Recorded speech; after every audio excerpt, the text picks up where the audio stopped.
Hey y'all, welcome back to my channel. My name is Chloe B if you don't know me, and for those that do, welcome back. So today I decided to record this video kinda in a dedication to my mother. For those that do know me, you would happen to know that my mother passed away in 2019, and I teeter-tottered back and forth with this idea for quite some time because I'm like, I don't want to cry on camera. Do people really care? But there are some people that are going through a very similar situation, whether it be your mom or anyone close to you, near and dear to your heart. So I wanted to record this video basically to talk about, I guess, the day of my grief journey and where I am today. So obviously you see the picture. Here's my mom. Her name was Kathy. And she passed away when she had just turned 59. I think she had turned 59 that year. So it was a Tuesday, November the 26th, 2019. And I was supposed to be going to class. I was enrolled at Clayton State at the time. But something in my heart was like, skip school today. I didn't tell my mama that I was skipping. I told her class was canceled.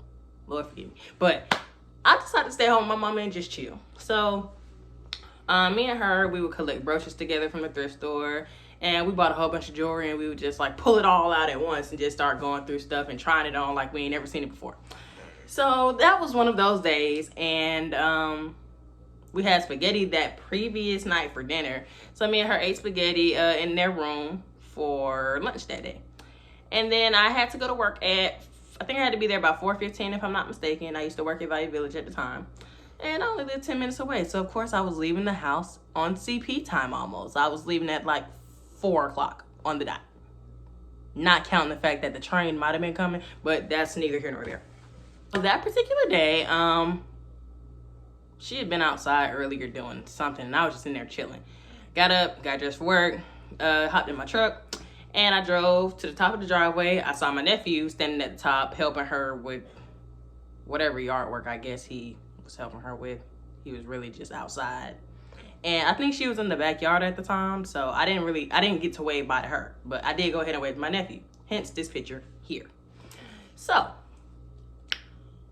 I got to work at probably 4:14 on the dot, and probably within 5 minutes of me being there, my oldest brother Corey, which you'll probably see on my channel at a later date in another video, he called me first, and you know, typically he ain't gonna call me in the middle of the day. I ain't gonna lie, he's not that simple. He don't call in the middle of the day. So I answered the phone, he was like, and I'm like, huh? When I say, she sounded like straight Courage the Cowardly Dog. But then my sister called me right afterwards. She's like, Mama passed out. And I was just like, huh? So at that moment, my heart, it sunk. Like, so I grabbed my keys. I don't even know if I had my license now that I think about it. But I did the dash on home. So I got in that little yellow school bus, gold school bus, whatever you want to call it. And I hit every notch on that 100 dashboard home. And when I pulled into the neighborhood, there was an ambulance at the top of the hill. So I'm like, all right, we might be cool, you know? Might be cool. Keep on driving down the hill. Shoot.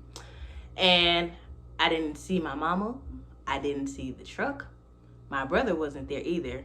My sister and I think the neighbors were outside. Those were the only people I saw. So my sister walks up, she hugs me, she like, she got a pulse, baby, she got a pulse. And I'm like, what you mean she got a pulse? She got a pulse? Where her pulse go? And at that moment, it all became like so, it was like I was in the Twilight Zone, y'all. Like everything just, it felt like it was an out-of-body experience. So my sister's husband drives us to Atlanta Medical. We sitting in the waiting room. My brother, he rode in the ambulance. My oldest brother rode in the ambulance with her there.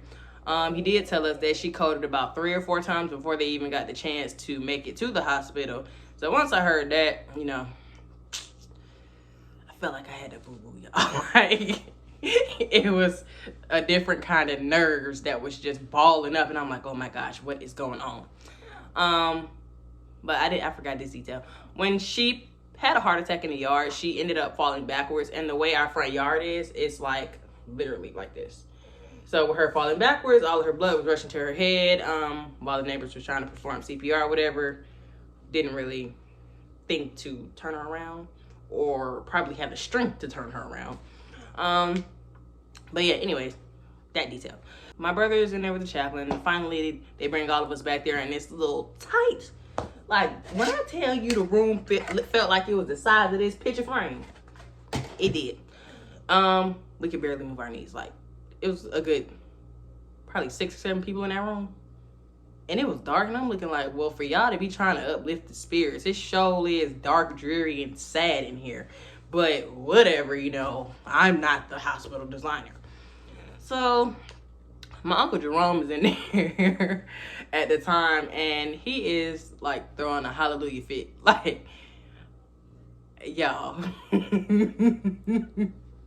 We was trying not to be that black family, but he took it there. He was like, oh no, man. I can't scream because my baby's asleep. But he was doing like the whole 10 yards. Like, Tyler Perry should have casted him right then and there. Anyways, back to the serious part. So the doctor came in. He was basically telling us, hey, she had a massive heart attack based on the proteins that we do see on this, whatever that thing is that they use to see all of this. And he had like the bluest eyes. I felt like that man was like reading through everybody in the room. And he went ahead and let us know, look, if she does survive, there is a high chance of mortality within the next 24 to 48 hours. And her lungs had stiffened, so they weren't able to get, I believe, of course, air does dealing with the lungs. But it was all going downhill. Cardiac arrest, I'm talking about the whole 9 yards. So they allowed us back there 2 at a time to see her while they were working on her. And when I went back there, they were doing CPR on my mama. And when she looked like she was doing a worm. That's how hard they have to compress to be able to perform CPR. And at that moment, I don't know about my siblings, I don't know about my daddy. But for me, I was like, y'all, I don't think we're gonna win this one. I don't think we gonna win this one. So a couple, probably 45 minutes to an hour passed by again, and they had maxed out on all of the medicine that they could give her to try to basically resuscitate her. So we just said, hey, I mean, you do what you do. You did your best, you did your best. So we already knew. There was a couple things that my mama made very, very clear throughout her lifetime. She don't want no funeral. Don't put no money in the ground, meaning bury her in the ground, dude. And don't have her plugged up to no machine. None of that. So we already knew the decision that had to be made. Did it feel real? No, not at all. But it wasn't a hard thing to do. Let me rephrase this. It wasn't a hard thing to do because we knew what we had to do. But as far as like, my mama really finna leave me, like, that's all I kept thinking. When he came back in there saying all that medical stuff, I was like, my mama finna die. That's all I kept thinking. My mama is finna die. My mama finna leave me. And I was texting Taylor that day. Like, I had texted him before I went to the back with no reception. And I let him know that my mom was in the hospital. And I believe he said that his granddad said prayers or whatever. But he said that his granddad, I don't know the proper word, but his granddad basically knew that my mom was about to go be with the angels. So, he's a pastor, by the way. So, if that kind of throws you in the loop, there you go. They transport all of us. I said transport like we got a van and road. We all got an elevator and went to another chaplain-like room. Basically, I want to call it like the decision room, even though we already knew the decision. And they gave us time to make sure that was what we wanted to do. Of course, we were not going to leave from that machine suffering. And we knew that's not what she wanted. So my dad and my brother went ahead and signed off on all the paperwork. And then we went in the room where she was laying. And we watched them turn off the monitor. And we all held her hand, gave her a kiss. And my brother started singing a song for Mama by Boyz II Men. And y'all know it's a good song, but it's a very, very emotional song. So we all sung that together. The nurses were fighting. They was doing their best to hold back their tears, but yeah, they were crybabies. And we just watched her heartbeat slowed down, and my auntie said that her hand was super duper cold and that she had already went ahead and transitioned. So the doctor looked at us and he said 21:38 after he looked at the monitor. And then we walked, you know, like when athletic players are walking out of the tunnel, like after they lose a game, that's what it felt like. We were walking through it was the longest hallway ever now that I think about it. And it was just like a feeling of pure defeat. Like previously within that, I want to say, yeah, so the previous year, pretty much all of my mom's side of the family, as far as her brothers, except for my Uncle Jerome, of course, and my Auntie Diane, my favorite aunt. They're the only two that still survived from her side. So that whole year had been funerals before then, and in my heart, I was like, please don't let my mom be next. I know she said they don't live past 70, but please don't let my mom be next. And sure enough, Princess went ahead and made her exit. So my brother-in-law drove us home. And when I tell y'all that was the longest ride, that was the longest ride. And my sister-in-law stayed with the kids. All my aunties and uncles on my dad's side, I think all of them, they were already at the house, and it was just pure somber. Like, it was a cloud over the house. And I didn't sleep that night, y'all. I actually don't know when I got sleep. I did before we did her memorial service, but like I got up and went and laid in her bed. Zahara and Lauren at the time came over and spent the night with me. But yeah, I really didn't want to be bothered. I didn't want to talk to anybody. I just needed time to process what was going on. But of course, now realizing it probably wasn't the best thing for me to be by myself. So, you know, for the people that were around at the time, that was a blessing. We did her memorial service. We did do a viewing. And boy, let me tell y'all, funerals are expensive. I see why she was saying everything that she was saying before. Like everything, the starting price was $150. And I'm like, goodness, $150 for some flowers? I can pick my own flowers. Anyways, here nor there. The day of her service, like, I felt a sense of relief knowing that she was in a better place. She wasn't in pain. You know, she was free. Like, it felt like I was letting my ladybug free. That's why I kept saying that so much at the time on Instagram, especially. Like, my ladybug was finally set free. And that brought me peace. It brought me happiness over time. And that is pretty much how that went down. Grieving wise, I cried every day. So if you are dealing with a loss that's super close to your heart, I don't care if it's a dog, a cat, I don't care who or what it is.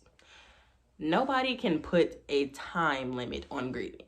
Even to me now. Some days it feels like a fresh wound. Some days I can look at pictures and I just laugh. Or I remember a story and just laugh. But it's okay to have those waves. That's one thing that I did learn. And it's okay to talk about it. And if people think you're talking about it too much, I have some of my respected elders watching my videos, so I can't say what I want to say, but you get where I'm going with them. But Taylor was also a huge support system throughout my grieving journey. Me and him started dating December the 20th of 2019. And whoop whoop, 30-year anniversary. But he also lost someone near and dear to him, so he could relate in a sense. So him talking to me and also having a religious and spiritual background within himself definitely helped bring back the happiness to my life and brought back the livelihood. He made me get up, take showers, get out the house. He made me eat. He made me have fun. He made me laugh. He made me do all of that. And I don't know where I would have been, especially during that time, without him. So shout out to you, my husband, my love, my baby. Thank you. I don't feel like I ever expressed the gratitude to him. So I know if nobody else watches this video that you will. So thank you so much for being my rock and my support system. and just being able to deal with an emotional wreck, and then a happy flower, and then a Sour Patch Kid, and then somebody cracking jokes. Okay, you get where I'm going. Thank you, I love you, and I appreciate you.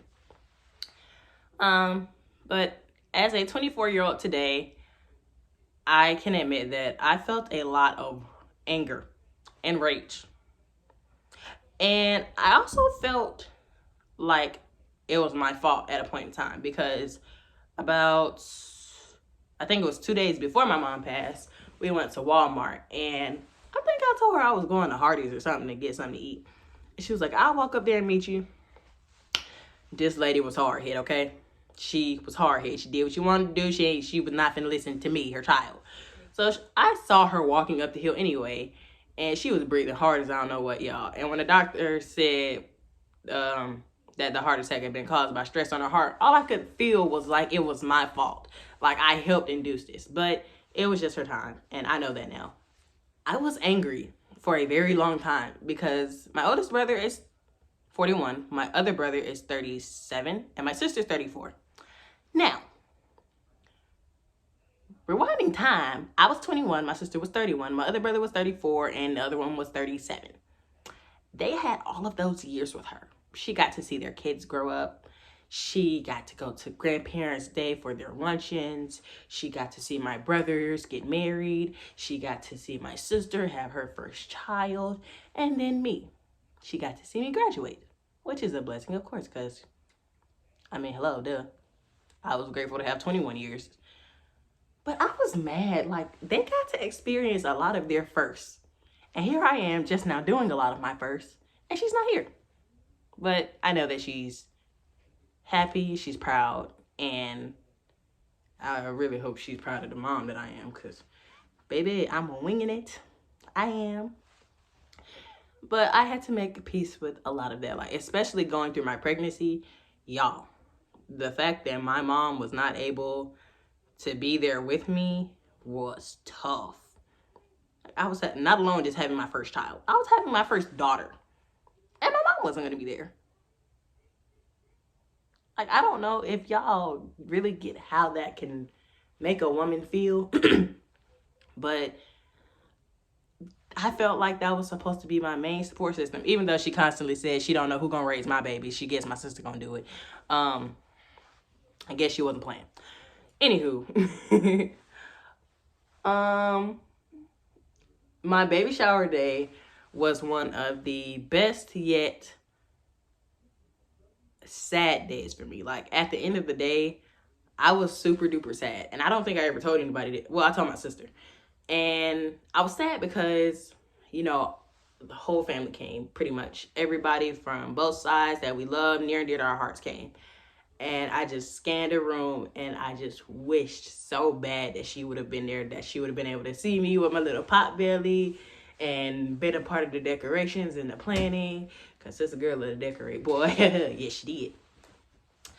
And then I had Callie on the 26th of October, and it was another day.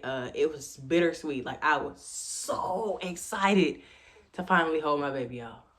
Oh, yeah. She woke up. I think she pretended like she's asleep. Anyways, I was so excited to hold my baby for the first time. I cried like a baby. Ooh, I cried like a baby. She was so beautiful. And I just wish that I could have let my mom hold her, or let my mom see her, like, Mama, she here. Or all of those emotions ran through. I'm pretty sure there will be a bunch of other firsts, such as if I have a wedding, my first house, things like that, you know, milestones in life. She always comes to my mind, of course, like, there's no doubt about it. And if I'm ever just sitting somewhere idle and staring, it's probably what I'm thinking about 9 times out of 10. But overall, I can say today I am in a much better place. I am happy. I am better at dealing with my emotions. I'm doing good. I'm proud of the mom that I am. I'm proud of the partner slash wife slash whatever else you call the female that is the it girl in your life. Like, I'm proud of the person that I'm becoming. And I did it with the background knowledge from her, but also figuring this out myself. So, shouts out to my mama for doing a damn thing with raising all four of us.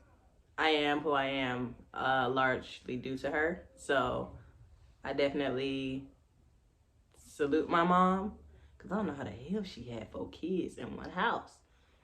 And a husband, and cooking all them pancakes and all them eggs and grits every morning. Oh, Lord. Oh, just got a headache thinking about it. But yeah, she was the it girl.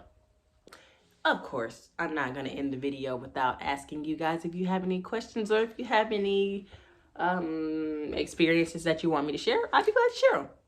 As long as it's not too personal. Not too much on me, okay? But don't forget to like, subscribe, and comment, and I will see you guys next time. I love you, mama.